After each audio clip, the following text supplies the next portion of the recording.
41 பணத்தையும் விடியறதுக்குள்ள போஸ்ட்மார்ட்டம் பண்ணிட்டீங்களா? அது எப்படி? அம்மால போய் கேள்றா, அது எப்படி? பெண்களுக்கு 1000 ரூபாய் கொடுத்துட்டு இவ்வளவு கீழ்த்தனமாக பேசுகிறீங்களே, நீங்கள் எல்லாம் மனுஷ ஜென்மங்களா என்ன? மேடைக்கு மேடை இவ்வளவு கீழ்த்தனமாக பெண்களை பேசுகிறீங்களே, உங்கள் மனைவியோ இல்லை உங்கள் பிள்ளைகளையோ இப்படி பேச முடியுமா உங்களால்? தமிழ்நாடு பெண்களை பார்த்தா உங்களுக்கு அவ்வளோ கேவலமாக தெரியுது? போ பையனூர் பங்களாக்கு போ, பெரிய வீடு தான், நிறைய ரூம் இருக்குது, படுத்துக்க. நாங்களா வேணாண்ணா? திமுக தலைமைக்கு ஒரு வேண்டுகோள்.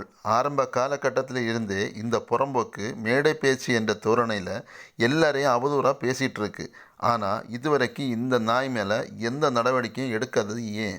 இப்படிப்பட்ட அயோக்கியனையெல்லாம் கட்சியில் வச்சுக்கிட்டு வெல்லும் தமிழ் பெண்கள்னு டைட்டில் வேறு. இப்படிப்பட்ட நம்பர் 1 தற்கொலைகளெல்லாம் கட்சியில் வச்சுக்கிட்டு அடுத்தவங்கள தற்கொலைன்னு சொல்கிறதுக்கு உங்களுக்கு என்ன தகுதி இருக்குது?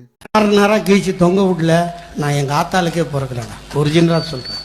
எவ்வளவு நாளாக பெண்களை கீழ்த்தனமாக பேசிகிட்டு இருக்கான். இவங்களெல்லாம் காவல்துறை கைது பண்ணாதானே?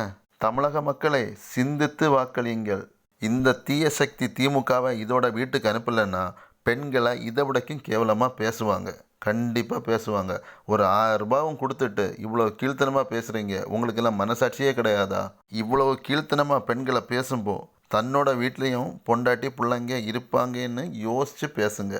உங்களோட இந்த கீழ்த்தனமான பேச்சுக்கு 2026 மக்கள் உங்களுக்கு தகுந்த பாடம் கற்பிப்பாங்க.